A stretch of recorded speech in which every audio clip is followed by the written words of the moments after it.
Good afternoon বন্ধুরা, সবাই কেমন আছো? আশা করি সবাই ভালো আছো। তোমাদের ভালোবাসা আমি খুব খুব ভালো আছি।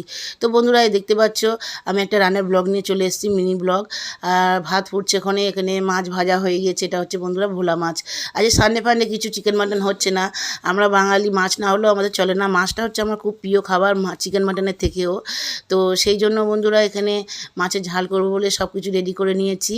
আর এই মাছগুলো হচ্ছে ভাজা করা হবে, মানে মাছ ভাজা খাওয়া হবে। পাশে মাছের তেল আছে, মাছের তেলটাও বানাবো। আর বন্ধুরা, ভিডিওটা কেউ স্কিপ করবে না, দেখার অনুরোধ রইল। আর এখানে ভোলা মাছের ঝাল করবো বলে মশলা কষানো হচ্ছে। আমরা সবাইয়ের পাশে থাকতে হবে, ভালোবাসা অবিরাম, কেউ ভুলে যাবে না কেউ কাউকে আমরা।